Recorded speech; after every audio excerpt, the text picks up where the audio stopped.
नमस्कार दोस्तों, स्वागत है आपका हमारे चैनल जीएस बाय देवदुर क्लास में। यदि आप इस चैनल से जुड़े होंगे तो आपको निश्चित ही मदद मिल रही होगी। जिस भी एग्ज़ाम में जीएस आता है, आप उस अगर एग्ज़ाम की तैयारी कर रहे हैं तो आपके लिए यह चैनल रामबाण से कम नहीं है होगा, क्योंकि मैं पहले ही बता चुका हूँ कि आपके लिए वीडियो बेहद ही उपयोगी होने वाला है। तो यदि आप किसी भी ऐसी परीक्षा की तैयारी कर रहे हैं जिसमें जीएस पूछा जाता हो, तो आप इस वीडियो को पूरा देखना, आपको निश्चित ही मदद मिलेगी। मेरा आपसे यह वादा रहा। तो आइए बिना किसी देरी शुरू करते हैं इस वीडियो को। आइए देखते हैं पहला क्वेश्चन क्या है। पहला क्वेश्चन है, भारत के महालेखा परीक्षक अधिकतम कितने दिनों तक पद पर रह सकते हैं। भारत के महालेखा परीक्षक जो होते हैं अधिकतम कितने दिनों तक, कितने वर्षों तक अपने पद पे बने रह सकते हैं, यह आपको बताना है कि कितने दिनों तक और कितने वर्षों तक बने रह सकते हैं। तो कितने वर्षों तक? 6 वर्ष तक, 6 ईयर तक पहला क्वेश्चन होगा, इसका आंसर होगा।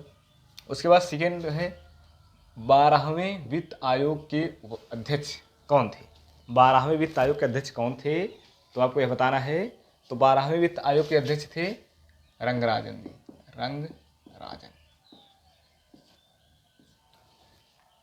सेकंड क्वेश्चन होगा, लोक सेवा आयोगों के व्यय से संबंधित है। लोक सेवा आयोग व्यय संबंधित है, कौन सा अनुच्छेद संबंधित है, आपको यह बताना है। तो क्या बताना है, लोक सेवा आयोगों के व्यय से संबंधित कौन सा अनुच्छेद है। अनुच्छेद है 322। कौन सा अनुच्छेद है? 322 अनुच्छेद, 322 अनुच्छेद है। योजना आयोग के स्थान पर नीति आयोग का गठन कब किया गया। योजना आयोग के स्थान पर नीति आयोग कब बना, आपको बताना है।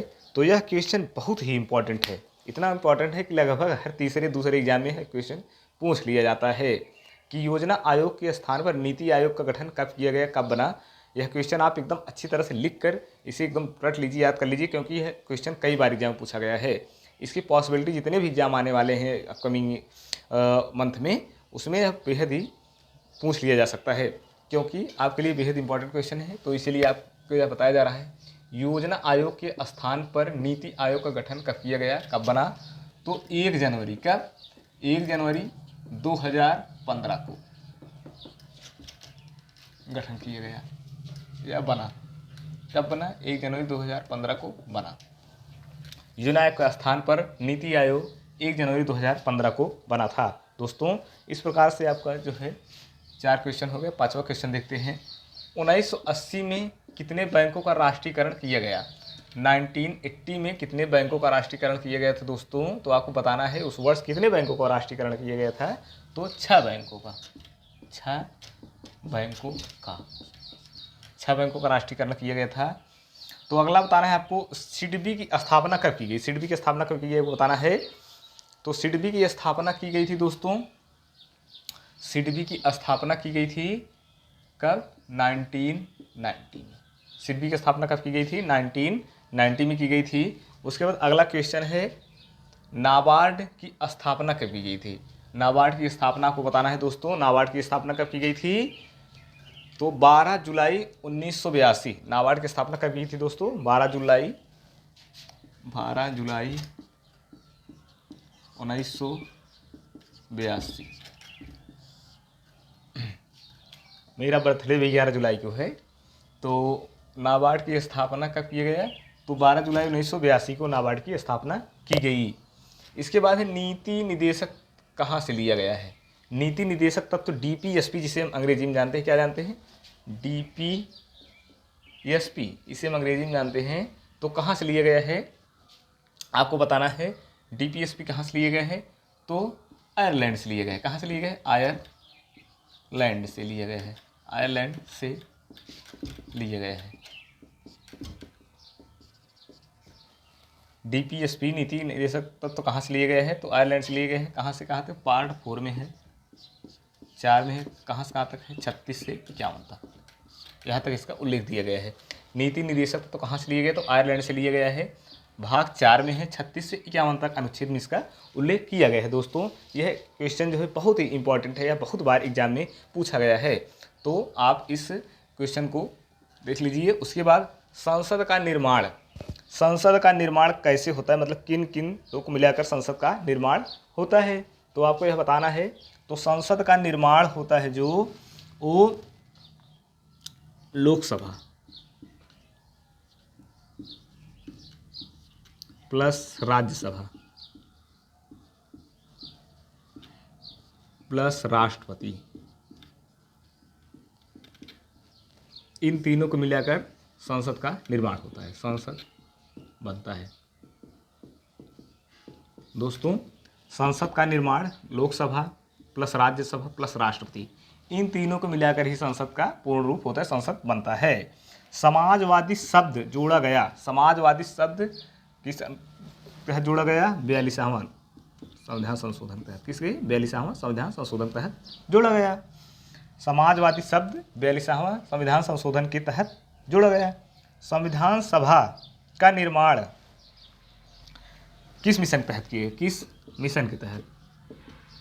मिशन के तहत तो कैबिनेट मिशन। कौन सा मिशन? कैबिनेट मिशन के तहत किया गया। दोस्तों, आपका पूरे 11 क्वेश्चन हो गए, 11 क्वेश्चन। भारत के महालेखा परीक्षक अधिकतम कितने दिनों तक पद पर रह सकता है? तो 6 वर्ष तक रह सकता है, पहला क्वेश्चन। दूसरा क्वेश्चन है 12वें वित्त आयोग के अध्यक्ष कौन थे? रंगराजन जी। उसके बाद तीसरा क्वेश्चन, लोक सेवा आयोग के व्यय से संबंधित है, कौन सा अनुच्छेद संबंधित है? लोक सेवा आयोग के व्यय से मतलब खर्च, व्यय मतलब होता है खर्च से संबंधित है, तो अनुच्छेद 322 से संबंधित है। तो योजना आयोग के स्थान पर नीति आयोग का गठन कब किया गया? तो बहुत ही इंपॉर्टेंट क्वेश्चन है, इसे VVIP, very very important, VVIQ लगा लीजिए, वेरी वेरी इंपॉर्टेंट क्वेश्चन बना दीजिए इसे। योजना आयोग के स्थान पर नीति आयोग का गठन कब किया गया? 1 जनवरी 2015 को बनाया, गठन किया गया। 1980 में कितने बैंकों का राष्ट्रीयकरण किया गया? 6 बैंकों का 1980 में राष्ट्रीयकरण किया गया था। सिडबी की स्थापना किस सन में किया गया था? 1990 में किया गया था। तो अगला है नाबार्ड की स्थापना कब किया गया? 12 जुलाई 1982 को किया गया। नीति निर्देशक कहाँ से लिया गया है? नीति निर्देशक तत्व तो कहाँ से लिया गया, जिसे हम DPSP के नाम से जानते हैं, यहाँ पे बताया गया है। और तो यह आयरलैंड से लिए गया। भाग 4 में दिए गए 36 से लेकर 51 तक इसका उल्लेख है, 36 to 51 तक इसका उल्लेख है। दोस्तों, अगला क्वेश्चन है 9th वाला, संसद का निर्माण किसे मिलाकर बनता है? तो संसद का निर्माण जो है लोकसभा प्लस राज्यसभा प्लस राष्ट्रपति को मिलाकर संसद का निर्माण होता है। समाजवादी शब्द जोड़ा गया किस संविधान संशोधन के तहत जोड़ा गया? तो 42वें संविधान संशोधन के तहत जोड़ा गया। तो संविधान सभा का निर्माण किस मिशन के तहत किया गया? कैबिनेट मिशन के तहत किया गया संविधान सभा का निर्माण। मोलिसिस बेसिन कहा जाता है, किसे कहा जाता है, किस राज्य को कहा जाता है? आपको कमेंट करना है यहाँ पे। दोस्तों, यदि आप यहाँ पे वीडियो देख रहे हैं तो आपको कमेंट करना है। उसके बाद टाटी पाका तेल रिफाइनरी कहाँ है, आपको यहाँ पे कमेंट करना है। 2 क्वेश्चन को आपको आंसर देना है। उसके बाद जिसका आंसर सही रहेगा उसे विशेष रूप से चिन्हित किया जाएगा। तो धन्यवाद दोस्तों। यदि आप इस वीडियो को अब तक देख रहे हैं तो आपको अवश्य इस वीडियो से लगाव होगा, प्रेम होगा, आपको सीखने को मिल रहा होगा। यदि आप इसे फेसबुक देख रहे हैं तो इसे लाइक, शेयर, कमेंट और फॉलो करना कभी ना भूलें, क्योंकि यही पुण्य काम है जो इस चैनल को ऊपर उठाएगा। उसके बाद यदि आप इसे यूट्यूब पर देख रहे हैं तो लाइक, शेयर, सब्सक्राइब, कमेंट करना ना भूलें। धन्यवाद।